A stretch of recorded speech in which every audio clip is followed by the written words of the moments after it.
그러므로 형제들아 우리가 빚진 자로 돼 육신에게 져서 육신대로 살 것이 아니니라. 너희가 육신대로 살면 반드시 죽을 것이로되 영으로서 몸의 행실을 죽이면 살리니 무릇 하나님의 영으로 인도함을 받는 사람들은 곧 하나님의 아들이라. 너희는 다시 무서워하는 종의 영을 받지 아니하고 양자의 영을 받았으므로 우리가 아빠 아버지라고 부르짖느니라. 성령이 친히 우리의 영과 더불어 우리가 하나님의 자녀인 것을 증언하시나니 자녀이면 또한 상속자 곧 하나님의 상속자요 그리스도와 함께한 상속자니 우리가 그와 함께 영광을 받기 위하여 고난도 함께 받아야 할 것이니라. 아멘. 아멘. 예. 우리가 로마서를 계속해서 말씀들을 살펴보고 있는데요. 로마서는 우리 성도들이 복음을 이해하기 위해서는 반드시 한 번쯤은 묵상도 하고 깊이 연구도 해봐야 되는 그런 성경의 책입니다. 성경 모든 부분이 다 중요하지만 복음에 대해서 또 자세하게 구체적으로 설명해주고 있는 로마서를 우리가 잘 이해하는 것이 복음을 누리고 살기 위해서는 반드시 필요하기 때문에 그렇습니다. 로마서 8장에서 1절에서 우리가 11절을 지난 시간에 우리가 살펴보면서 우리 안에 성령께서 와 계시잖아요. 그래서 우리가 성전이 되었고 그리스도의 사람이 되었다는 말씀을 들었습니다. 성령께서 우리 안에 내주 안에 살아주심으로 인해서 안 내자 써가지고 살주자를 써서 내주한다고 표현을 하는데 우리 안에 살아주심으로 인해서 우리가 하나님과 관계가 회복되고 하나님 앞으로 나아갈 수 있는 그 길이 열린 거지요. 그러면서 성령께서 우리 안에 새 생명을 주심으로 인해서 예수 생명을 주심으로 인해서 우리가 영원한 생명 또 영생에 대한 소망도 품을 수 있게 되었다는 말씀들을 우리가 살펴보았었습니다. 오늘 이제 12절에서 17절까지 말씀은 더 나아가는 말씀입니다. 우리가 그리스도에 속한 그리스도의 사람 정도가 아니라 바로 하나님의 자녀들이고 하나님의 상속자라는 말씀을 로마서 8장 12절에 17절에서는 말씀해 주고 있으신 거죠. 성경의 증언입니다. 성경이 우리 모두가 하나님의 자녀다라고 선언하시고 증언을 하시는 거죠. 여러분들 인간관계 하며 살잖아요. 사회생활하고 또 살다 보면 관계를 반드시 하며 살게 됩니다. 그러다 보니 관계라는 것은 친밀함이 있어야 되고요. 이 관계가 아무 관계가 없는 사람들도 있잖아요. 우리가 살다 보면 그냥 모르는 사람, 아무 관계가 없는 사람도 있고요. 그 다음에 한 번 본 건가? 그래서 이제 좀 분명히 낯설긴 한데 본 것 같은 사람도 있을 거고. 그 다음에 이제 우리는 아는 사람, 어떻게든지 어떤 상황에서든지 아는 사람이 생기기 시작합니다. 그러면서 그 아는 사람 안에서 이제 우리는 지인이라고 말하는 사람도 생기죠. 그만큼 이제 관계가 어느 정도 열린 사람들이 지인이 되겠죠.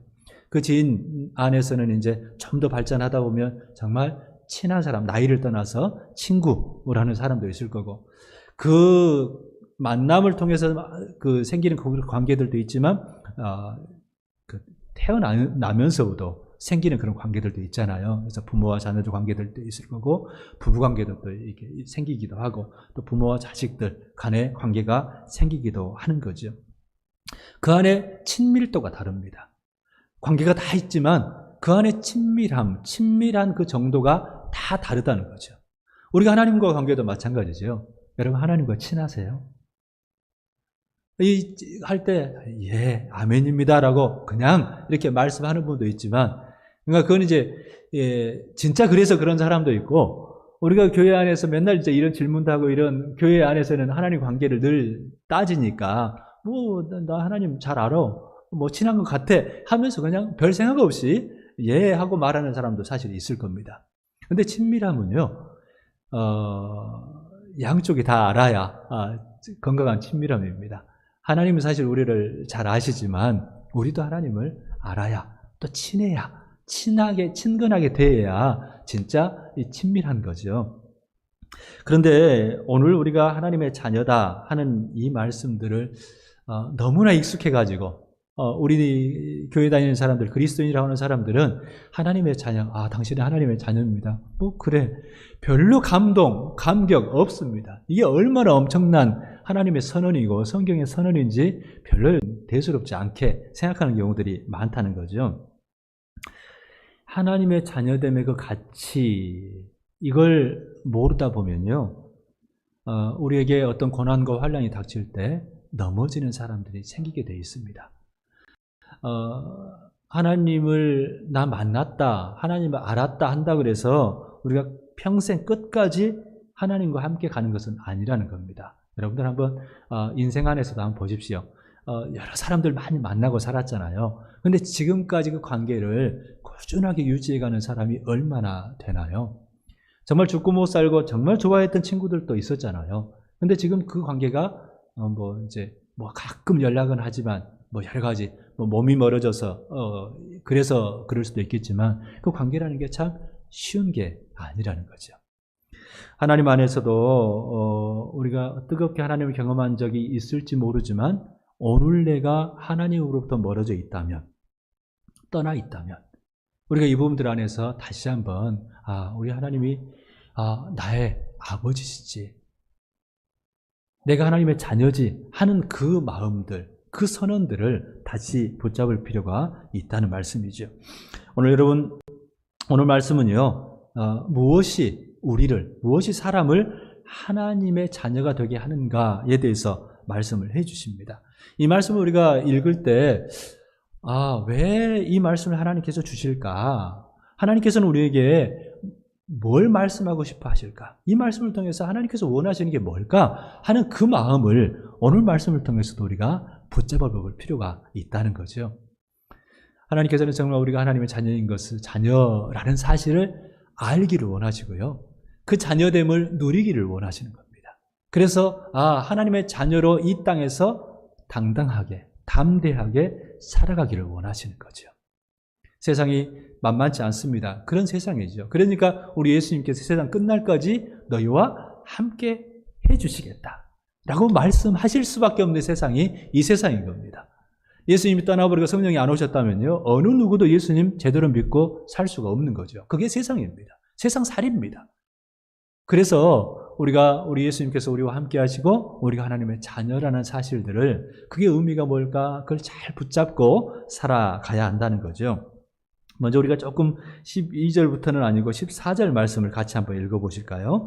우리가 어떤 사람이 하나님의 자녀인가를 오늘 14절에서 말씀을 해주시는데, 14절 같이 한번 받들어 읽겠습니다. 무릇 하나님의 영으로 인도함을 받는 사람은 곧 하나님의 아들이라. 아멘. 하나님의 아들이 어떤 사람이라고요? 하나님의 영으로 인도함을 받는 사람. 하나님의 영, 그리스도의 영이 성령이시잖아요. 그 성령의 인도함을 받는 사람이 하나님의 아들이라고 말씀하죠. 이제 여기서 조금 생각을 해봐야 됩니다. 여러분, 하나님의 영, 성령의 인도함을 받아 살아가고 계십니까? 여기도 사실 우리가 아멘 사실 해야 되는데, 막상 보면 우리가 하나님 알고 또 인도함을 받아가기를 원하면서도 막상 이제 내 마음대로 내가 원하는 대로 하나님을 이끌어가려고 할 때가 많다 보니까 이런 질문에 선뜻 대답이 잘 안 되는 거죠. 그런데요, 오늘 우리가 좀 기억해야 될 것은, 우리는 성령님을 모시고 있잖아요. 성령님을 조금 이게 불경스러운 말일 수도 있지만 성령을 가지고 있는 거예요. 우리 안에 거해 주시잖아요, 성령께서. 그죠? 그래서 우리가 그리스도의 사람이 된 거예요. 우리 안에 예수 생명도 성령으로 말미암아 오는 거고, 또 그 생명이 이어져서 영원한 나라로 우리가 이제 이끌림 받을 텐데, 그게 다가 아니라는 겁니다. 성령이 우리 안에 거하는 거가 다가 아니다. 그걸로 만족해서는 안 된다. 뭡니까? 성령이 우리 안에 거하고 우리가 우리 안에 내주해 주시는 것, 이것만이 아니라 성령님의 인도하심, 다스리심을 받아가야 하나님의 자녀라고 말씀하는 거죠. 내가 내 안에 예수님이, 하나님이 살아요, 내가 하나님 성전이에요, 이걸로 다가 아니라 더 나아가서 우리가 성령님의 인도하심을 받아가고 주님으로 모시고 사는 거죠. 사실은 우리 예수님을, 성령 하나님을 주님으로 인정하고 그 모시고 내가 막 성령님 뭐 기도하는 것도 성령님 다 도와주세요. 네, 이거 해주세요. 저거 해주세요. 이런 쪽이 아니라 주님의 마음을 쫓아서 내가 움직여가는 것, 그게 하나님의 자녀다운, 또 하나님의 자녀로 불릴 만한 사람이라고 이야기를 하시는 거죠. 그러면서 우리가 하나님의 아들, 우리 집사님이 오늘 말씀을 잘 읽어주셨습니다. 읽으시면서 하나님의 영으로 인도함을 받는 사람은 곧 하나님의 아들이라, 이 말씀을 받는 사람들은 곧 하나님의 아들이라고 이렇게 읽어주셨는데 그게 맞는 말씀입니다. 우리 한글은, 우리나라 말은 복수를 잘 안 써도 이게 막 복수라는로 붙이지 않아도 이렇게 많이 통용되는 그런 말이다 보니까 그러는데, 여기서 말하는 것은 이제 아들들, 원래는 아들들이고 자녀들이라는 그 단어가 쓰여져 있습니다. 원래 원어상으로는. 그런데 여기서 보면 오늘 이제 하나님의 아들이라, 또 하나님 이제 14절에서는 하나님의 아들, 그 다음에 16절에서는 성령이 친히 우리의 영과 더불어 우리가 하나님의 자녀인 것을 증언하시나니, 이렇게 말씀하는데 여기도 원래 복수이죠. 하나님의 자녀들이라는 겁니다. 그런데 이게 여 안에도 참 놀라운 의미가 들어있는데요. 오늘 성경에서 우리에게 말씀하는 것은 지금 이제 우리 교회는 이제 뭐 그런 게 많이 없는 교회 같습니다만은, 아직도 교단에 따라서는 이제 남성, 여성을 많이 구분을 하거든요. 그러다 보니까 여기도 하나님의 아들이라는 남성 단어를 씁니다. 그런데 여기서는 그 다음 16절에서는 자녀로 또 바꿔서 쓰거든요. 그러니까 이거는 여기서 말하는 모든 사람들이거든요. 하나님의 영이 거하시는 모든 사람, 하나님의 영으로 인도하는 모든 사람들, 남성, 여성 사실 구분이 있는 게 아닙니다. 그런데 그 2000년 전의 그 시대 상황을 본다면 이건 엄청난 선언이거든요. 요즘도 우리 제 어머니 시대만 해도 아들, 딸 많이 구별을 했습니다. 이제 말이 구별이 이제 차별도 했습니다. 그러니까 아들에 대해서는 이렇게 오냐오냐 막 하고 지원도 많이 해주고, 이제 또 딸들은 더 똑똑해도 뭐 이게 더 이렇게 상급 학교 안 보내고, 뭐 그런 시대를 우리 부모님 시대만 해도 그렇게 사셨단 말이죠. 근데 성경에서는 그렇게 선언을 합니다. 아들이라는 용어도 그 당시 상황이니까 쓰이지만, 그러나 그 안에서는 항상 남성에게라는 그 의미가 없다는 거죠. 그래서 여기서도 오늘 자녀라는 말이 바로 이어져 나오는데요. 뭐 그래도 아들이라는 단어가 있으니까 아들이 더 중요하겠지 말하는데, 이건 남성, 여성의 구분이 사실 아닙니다. 요한계시록을 나중에 보면 우리 그리스도인들에 대해서 그리스도의 신부라고 말하죠. 여러분이 신부는 뭐예요? 우리 보면 신부는 여성이잖아요. 근데 남자든 여자든 상관없습니다.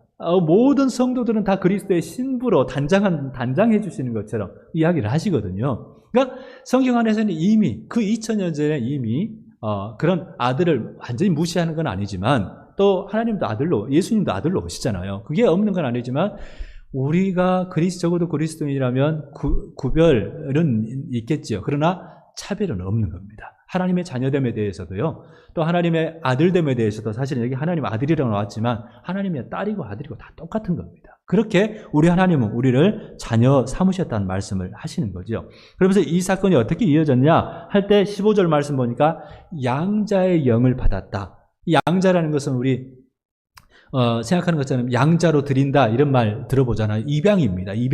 입양을 통해서 우리가 하나님의 자녀가 되었다는 말씀을 하시지요. 근데 이제 이 입양은, 우리나라는 입양하면 개념이 아직도 안 좋아요. 여전히 우리가 이제 인식들이 그러잖아요.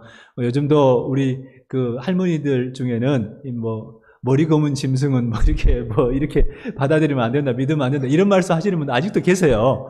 그러니까 그런 건데, 이 로마 시대는 그러질 않았습니다. 로마 제국이 그 2000년 전, 훨씬 이전부터 세계를 정복하고 했던 그런 사실 이유도 사실 있을 텐데, 로마 사회에서는 입양이 정말 대단했던 겁니다.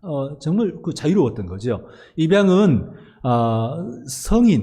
성인인 이제 남자죠. 성인인 남자, 그것도 아무나가 아니라 부유한 사람이 자기의 재산들을 물려줄 그 아들이 없을 때 양자로 삼았던 거죠. 이 양자로 삼았을 때는 우리는 이제 입양하면 맨날 아기들 보내는 것만 많이 봐가지고 하는데 그 당시에 그러지 않습니다. 어른도 상관없고요. 청년도 마찬가지였고 그 사람을 양자로 들여가지고 자기 재산을, 자기 권리를 다 물려 상속해주는 그런 일이 입양이었던 거죠. 양자 삼는 거였죠. 이걸 여러분들 아마 우리 젊은 친구들은 그 영화를 보셨는지 모르겠어요. 배너라는 영화 아시잖아요. 유명했잖아요. 그 당시에는 아카데미상을 11을 받았다더라고요. 그러니까 굉장한 기록이었던 거예요. 그러니까 최초로 11개를 다 이렇게 받았던 그 영화였는데, 그 이제 원래 책이었잖아요. 근데 이 배너라는 그 영화를 보면 그 유다 배너라고 하는 이 사람을 그 집정관이 이제 자기를 구해줘, 그러니까 노예였던 유다 배너, 노예가 됐지요. 이 유다 배너라는 사람을 자기 양자 삼아가지고 인장을 끼워주는. 그래서 이제 노예 상태에서 벗어나고 그 집정관의 이제 그 후계자가 되는 그 사건이 나타나는데, 그게 어찌 보면 우리 로마 시대 입양에 대한 예로 잘 우리가 이제 이해할 수 있는 그 말씀인데요. 이 양자가 되면요, 양자가 되는 사람에게 있었던 모든 채무, 양자가 되기 전에 갖고 있었던 빚이나 채무들은 다 변제가 되는 겁니다. 왜? 누가? 이 아버지가 부자잖아요. 다 갚아주는 거예요. 그러면서 그 빚만 없어지는 게 아니라 상속자가 되는 겁니다. 그러면 이 아버지가 이제 내가 양자 삼겠다 하면은 이 아들에 대한 모든 그 책임을 자기가 대신 져주는 겁니다. 그게 양자로 드리는 겁니다. 그런데 거기서 끝나는 게 사실 아니고요. 양자로 들어오는 사람은 이 양자 삼은 이 아버지에 대한 의무, 그러니까 아버지를 사랑하고 존경하고 기쁘게 해드려야 되는 의무가 있었습니다. 나머지는 없는 거죠. 아버지에게 받은 것 같고 그거 가지고 아버지를 이제 잘 섬겨야 되는 의무가 있었던 거죠. 그게 양자됨의 그런 법적인 그런 절차였고 법적인 그런 과정이었다는 거죠. 우리 그리스도인들에게 이 입양이라는 단어를 사용한 것은요, 우리가 처음에는 아들이 아니었다는 겁니다. 처음에는 우리 그리스도인들도 다 처음에는 하나님의 자녀가 아니었다는 겁니다. 우리가 하나님께서 우리를 지으셨다 하는 것을 이제 너무 이게 좋게, 어찌 보면 과신이지요. 그렇게 받아들여 가지고 우리가 당연히 하나님께서 우리에게 다 해줘야 될 것처럼 그런 생각들을 품을 때가 있어요. 당연히 하나님 우리를 구원해 주셔야 될 것처럼 또 뭔가를 다 주셔야 될 것처럼 그렇게 생각하는 사람들이 있는데 그러지가 않습니다. 이제 가끔 저는 이제 성경에 대한 그 이해들을 하는데 그게 제가 신학을 하면서부터 처음부터 그 생각이 지속되는 생각들도 있고 좀 달라지는 생각들도 있습니다. 이렇게 제가 삶을 살다가 또 이렇게 공부하다가 이제 좀 달라지는 생각들도 있는데, 저도 인간 존재에 대해서 참 긍정하고 그렇게 사랑하고 살아야지 했는데 어느 순간부터 보면서 참 사람이 그렇지 않구나 하는 것을 제가 깨닫게 됐습니다. 그러면서 사람은 하나님의 형상으로 지음 받았지만 그러나 타락했지요. 그러면서 우리가 다 하나님의 형상을 가지고 있는 것처럼 우리가 존중해야 되는 것은 맞는데 우리의 모든 인간들은요, 하나님을 따라 난 게 아니라 육신을 따라 난 겁니다. 다시 말하면 우리 부모들의 욕망을 따라 태어난 존재들이 우리라는 거죠. 그러니까 하나님의 뜻을 따라 그러니까 그거는 이제 우리가 구원받고 나서 하나님의 그 섭리를 깨닫고 나서 하나님의 은혜가 이때도 다 있었구나 하는 것을 나중에 알게 되는 거지. 우리 인간들은요, 본질적으로 다 죄인이고요, 본질적으로 육을 따라 난 사람들이라는 겁니다. 그랬는데 하나님께서 우리를 자녀 삼아 주신 거죠. 이 당연한 게 아니라는 겁니다. 이거 정말 그래서 은혜라는 말씀을 해주시는데요. 처음부터 우리가 하나님과 온전한 관계를 갖고 태어났던 것 아니라는 거죠. 하나님께서 그것도 내가 하나님 찾고 만나고 한 게 아니라 하나님께서 우리를 부르셨다는 거죠. 그 관계로 우리를 불러주셨고 우리를 아들, 자녀 삼아 주셨다는 거죠. 영접하는 자 곧 그 이름을 믿는 자들에게 하나님의 자녀가 되는 권세를 주셨다고 요한복음을 통해서 말씀을 하시는데요. 영접하는 자입니다. 우리 예수 그리스도를 주님으로 영접하는 자만 하나님의 자녀가 되게 된다는 말씀을 하시는 거죠. 본래 하나님의 아들은 예수님 뿐입니다. 나사렛 예수 그리스도 그분만 하나님의 원래 아들이고요. 나머지는 다 하나님께서 우리에게 은혜를 베푸셔가지고 자녀 삼아주신 입양된 존재들이라는 사실들을 잊지 말아야 합니다. 다시 말하면 우리가 입양받기 위해서 특별히 한 거 아무것도 없다는 거죠. 그러니까 자랑하고 하나님의 은혜가 이 정도뿐이에요 하고 그렇게 하는 것은 사실은 우리가 하나님의 자녀됨에 대해서 오해하기 때문에 착각하기 때문에 생기는 그런 것들이죠. 그런데 하나님께서는 우리가 하나님의 자녀로서 알아야 될 것에 대해서 말씀하십니다. 알지 못하면 누리지 못하기 때문에 그렇습니다. 지금 재난지원금 막 이렇게 주잖아요. 거의 90%, 88% 했다가 이제 항의하고 하는 사람들에게는 또 해서 90%까지는 준다 이런 말도 있곤 하는데 지금이야 이거야 이제 국가에서 하는데 신청을 또 하게 하고 이 과정들 거치잖아요. 제가 이 노인분들 복지에 대해서 보니까 신청하지 않으면 못 받는 것들이 의외로 많이 있더라고요. 그래서 이제 이 주변에서 도움도 필요하고, 자기가 직접 찾지 않으면 받지 못하는 것들. 분명히 받을 자격이 됨에도 불구하고 안 되는 경우들이 많이 있더라고요. 그러니까 마찬가지입니다. 우리가 찾지 않으면 또 알지 않으면 제대로 못 누리는 것들이 의외로 많이 있다는 거죠. 하나님의 자녀됨에 대해서도 마찬가지입니다. 우리가 하나님의 자녀라는 사실들을 가볍게 여기고 그 가치에 대해서 대수롭게 여기지 않으면요. 하나님의 자녀로서 하나님으로부터 자연스럽게 오는 것에 대해서 못 누리게 된다는 거죠. 여러분 오늘 15절 같이 한번 보실까요? 하나님의 자녀들로부터 받는 그 권리들에 대해서 몇 가지 나오는데 15절 같이 한번 읽어보십시다. 너희는 다시 무서워하는 종의 영을 받지 아니하고 양자의 영을 받았으므로 우리가 아빠, 아버지라고 부르짖느니라. 아멘. 우리가 이제 가볍게 여길 수도 있겠습니다만은 우리는 무서워하는 종의 영을 받지 않았다. 양자의 영을 받았다라고 말하는데 여러분 삶 안에서 무서움, 두려움 어떻습니까? 나는 참 두려움이 많다, 무서움이 많다 하면 우리 하나님에 대해서 다시 한번 여러분들이 바르게 이해하고 정립할 필요가 있습니다. 우리는 무서워한다는 것은 무서울 때 있죠. 두려울 때가 있죠. 아예 없다는 게 아니라 이것들을 우리는 극복할 수 있고 하나님께서는 우리에게 평안으로 그것들을 이기게 하십니다. 우리는요 하나님의 날개 아래 보호받는 존재들이라는 사실들을 잊지 말아야 합니다. 하나님보다 센 존재 있습니까? 없습니다. 하나님께서 우리를 보호하고자 하시면요 어느 누구도 우리를 건드릴 수가 없다는 거죠.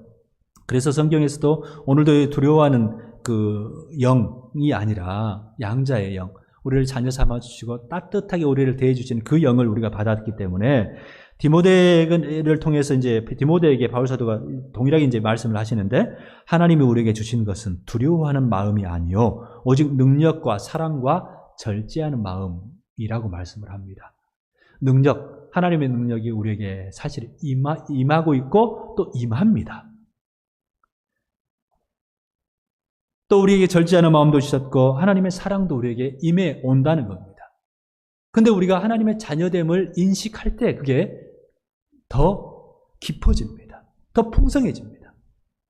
우리 하나님이 정말 나의 하나님이시다 하는 사실들을 알면요. 진짜 인정하면요. 만유의 주제이신 하나님께서 만유를 지으신 분께서 지금도 다스리는 분께서 내 아버지야 하시는 사실을 진짜 믿고 받아들이면요. 두려워할 게 사실 없는 겁니다. 예수님께서도 그런 말씀하시잖아요. 몸을 죽이는 사람, 몸을 죽일 수 있는 그런 존재들에 대해서 두려워하지 말라고 합니다. 몸과 영혼까지도 죽이는 존재, 유일한 존재가 누구십니까? 하나님 아버지만 두려워하라고 말씀하시거든요. 이 땅에 우리 몸 죽이는 존재들이 있습니다. 어찌 보면 두려울 그런 상황 가운데 직면하면 두렵지요. 그런다 진짜 두려워할 존재들은 아니라고 말씀하는 거죠. 그러면서 하나님께서 나신 자가 그를 지키심에 악한 자가 그를 만지지도 못하느니라. 우리 성령 하나님께서 하나님의 영이신 성령보다 강한 존재가 어디 있습니까? 그분이 이를 지키심에 악한 자가 만지지도 못한다고 말씀을 하시지 않습니까? 그게 우리 하나님의 자녀들에 대한 약속입니다. 오늘 우리가 지난주에 사실 읽었습니다마는 너희 안에 거하시는 그의 영으로 말미암아 11절에서 너희 죽을 몸도 살리시리라. 죽음 두렵잖아요. 막상 저도 이 죽음에 대해서 죽음 맞이해야지 하고 자주자주 준비도 하고 또 이렇게 돌아봅니다마는 죽음이라는 사실 단순한 문제가 아닙니다. 연세가 많으신 분들은 더 그렇지요. 아이고 우리 노인분들이 얼른 죽어야지 한다는데 그게 또 다 노인분들이 또 거짓말이라고 그러잖아요. 죽음 다 두려운 거 당연해요. 그러나 어떻게 그것들을 이겨냅니까? 하나님이 우리 아버지라는 사실을 인정할 때입니다. 지금까지 나를 인도하신 하나님 끝까지 나를 붙들어 가실 거야. 내가 지금 내가 누리는 예수의 생명이 영원토록 이어진다는 사실을, 죽을 몸도 살리신다는 사실들을 확실하게 붙잡을 때, 하나님의 자녀이기 때문에 내가 죽지만 그게 잠자는 거고, 그 다음에 하나님께서 야 이제 일어나라 하고 하실 때가 있다는 사실들을 받아들일 때 우리는 이 죽음까지도 두려움의 대상이 되지 않고 이겨낼 수 있다는 말씀을 하시는 거죠. 여러분, 관계에 대해서 하나님이 나를 버리실 거야. 나 이거 구원 못 받는 거 아니야? 이런 두려움에 대해서도 내려놓으라고 말씀을 합니다.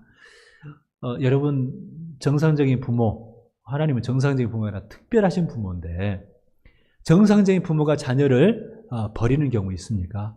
없습니다. 없잖아요. 여러분 자녀 버릴 마음 있으세요? 말 안 듣고 이렇게 속상하게 해도 그래도 화내고 꾸짖고 할 뿐이지 버리고 싶은 마음이 들지는 않잖아요. 또 그렇게 하지도 않고요. 그게 아버지가 어머니잖아요. 근데 오늘 우리 성경에서 뭐라고 말씀합니까? 오늘 아빠, 아버지라고 부르짖느니라 라고 말씀합니다. 누가요? 우리가. 하나님의 영이 거하시는 그 우리가. 성령께서 우리에게 너희는 하나님의 자녀야, 내 자녀야 라고 가르쳐 주시기 때문에 그걸 받아들이는 사람은 하나님을 향해서 아빠, 아버지라고 부르짖을 수 있다고 말씀하는 거죠. 하나님께서는 우리가 하나님을 멀리 떠나도 절대 우리를 떠나지 않으십니다. 하나님은 늘 거기 계시고 오히려 다가오시죠. 우리가 그냥 괜히 죄책감 때문에 괜히 그냥 지레짐작하고 그냥 우리가 물러나 버리고 도망하는 경우가 많지 하나님은 우리를 버리지는 않으신다는 겁니다. 그런데 이 아버지라고 부르짖느니라 라고 말씀을 하세요. 이게 이제 저도 이 말씀을 읽다가 이거 조금 이 부르짖다라는 단어가 낯설어서 그 의미들을 좀 찾아봤습니다. 이 말씀은 여러분 기억하시다시피 아빠 아버지라고 부르짖는 이 말씀은요, 예수님께서 겟세마네 동산에서 기도하실 때 죽음을 십자가에 지시기 전에 하실 때 그 부르짖음, 아바 아버지라는 이 부르짖음에서 나오는 말씀과 똑같습니다. 이르시되 아빠 아버지여, 아버지께는 모든 것이 가능하오니 이 잔을 내게서 옮기시옵소서. 그러나 나의 원대로 마시옵고 아버지의 원대로 하옵소서라고 이 아빠 아버지라고 예수님께서 부르짖으면서 기도했던 그 내용과 연관이 되어 있다는 것을 알게 해줍니다. 그런데 이 말씀이 그냥 고지고대로가 아니라 이 부르짖음이 이제 우리 12절, 13절과도 연관이 됩니다. 12절, 13절 보니까 그러므로 형제들아 우리가 빚진 자로 돼 육신에게 져서 육신대로 살 것이 아니니라. 너희가 육신대로 살면 반드시 죽을 것이로되 영으로서 몸의 행실을 죽으면 살리니라고 말씀합니다. 그러니까 육신대로 살다가 죽음으로 갈 거냐, 아니면 영으로 몸의 행실을 죽이면서 진짜 삶의 길을 갈 것이냐, 그 갈림길에 우리가 서 있다는 거죠. 우리 삶이 그렇다는 겁니다. 그 삶의 갈림길 안에서 주 아버지를 향해서 부르짖는 겁니다. 아빠, 아버지, 저 좀 도와주세요.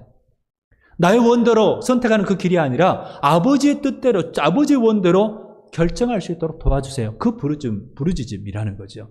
이 사건, 이 아빠, 아버지라는 것이 그냥 도움만 요청하는 것이 아니라 내 스스로가 선택과 결단하는 그 자리라는 것을 말씀을 해주는 겁니다. 아빠, 아버지라고 정말 하나님을 부를 수 있다면요, 그 안에는 하나님, 내 뜻대로 그냥 다 이루어주세요, 이런 선언이 아니라 내 뜻 이렇습니다마는 내 뜻대로 마옵시고 아버지의 뜻이 이루어지게 해주십시오. 이 우리의 고백들, 우리 결단들이 있어지는 자리가 아빠, 아버지를 부르는 자리라는 말씀인 거죠. 여러분, 우리 성령 하나님께서는요, 그 16절에서 성령이 친히 우리와 우리의 영과 더불어 우리가 하나님의 자녀인 것을 증언하신다 이렇게 말씀하시는데, 성령님 우리와 함께 하시면서, 함께 거하시면서, 함께 행해 주시고 동행해 주시고 또 함께 동역을 해 주십니다. 하나님의 일을 할 수 있도록, 하나님 나라를 살아갈 수 있도록 해 주시는 분이 하나님이시라는 것을, 성령 하나님이시라는 것을 말씀해 주는데, 여기서 증언해 주신다고. 하나님 우리 삶 자체가 하나님 나라의 삶, 하나님 안에서 삶이 되도록 증언해 주시고 인도해 주시고 도장 확 찍어 주신다고 말씀을 하는 거죠. 이것들을 우리가 누리며 살아야 합니다. 그러면서 결과적으로 이제 17절에서 자녀이면 또한 상속자, 곧 하나님의 상속자여 그리스도와 함께한 상속자다. 그러면서 우리가 그와 함께 영광을 받게 될 것이다라는 말씀을 해 주십니다. 이건 이제 우리가 오늘 하나님 나라를 살아가고 영원한 하나님 나라를 우리가 얻게 되는, 그 상속하게 되는 그 일에 대해서 이야기를 합니다. 그 하나님 나라의 상속자 된다는 것은 어떤 놀라운 일이 있을지는 우리가 모르지만, 하나님께서 그 나라가 지금 우리가 하나님 모시고 살아가는 나라에서 멈추는 것이 아니라 온 우주 만물을 창조하신 그 하나님께서 뭔가 우리를 향한 뜻을 가지고 있다는 것을 말씀을 해 주시기도 하는 거죠. 그래서 우리가 하나님 나라를 오늘 살고 또 영원한 하나님 나라가 우리에게 있다는 사실들을 우리에게 약속해 주시는, 그것들을 붙잡는 것, 그래야 하나님 자녀답게 살 수 있고 당당하게 살 수 있다는 것을 말씀을 해 주시는 거죠. 그러면서 이제 마지막으로는 의무가 있습니다. 하나님 자녀로서 누려야 될 그 권리가 있다면 그 다음에는 의무가 있다는 거죠. 오늘 12절에 제가 읽었습니다만 우리가 빚진 자다라는 말씀을 했는데, 왕의 자녀들은 우리나라는 없습니다만 영국 같은 경우는 왕의 자녀들은 노블레스 오블리주라는 단어가 있지 않습니까? 그만큼 가진 사람들, 귀한 사람들은, 귀족들은 그만큼 거기에 따른 책임이 따른다는 그 단어잖아요. 그 말인 것처럼 원래 영국 왕실에서는 엘리자베스 2세 여왕, 지금 연세가 많으신 그분이 지금도 여왕인데, 이분도 2차 대전 때 군 복무를 했답니다. 그래서 그 보급부대에서 그 트럭으로 운전도 하고 보급을 하려고 하는 그 일을 했답니다. 그 아들들, 손자들도 지금 다 군 복무를 다 했고요. 최전선에서 이제 최전선까지 나가서 이제 파병도 돼가지고 이렇게 그 복무하는 것을 당연하게 여겼다고 그러는데요. 그 의무가 있는 겁니다. 이 빚진 자라는 것은 우리는 죄의 빚진 자가 아니라 성령님께 빚진 거죠. 이거는 성령께서 다 그 빚을 다 탕감해 주셨기 때문에 사실은 이제 그 빚이 없어졌습니다만은, 그 빚진 자답게 빚진 자 의식으로 산다는 것은 나에게 의무가 있구나. 하나님께서 나를 이렇게 사랑하셨으니까 그 은혜 누리기만 해야지가 아니라 거기에 걸맞게 내가 하나님을 기쁘시게 하지. 양자된 사람의 의무가 있다 그랬지 않습니까? 그 의무를 행하는 것, 그게 빚진 자의 마음이라는 거죠. 우리가 예배하고 하는 거, 이제 이만큼 했으면 됐지, 이만큼 내가 섬겼으면 됐지, 이거는 우리에게 있을 수가 없는 겁니다. 예수님의 그 생명값이 그 정도밖에 안 됐다? 천하보다 더 귀한 게 우리 생명이라 그러는데, 그 생명을 우리가 얻었잖아요. 영생을 이미 얻었잖아요. 또 앞으로 얻게 되잖아요.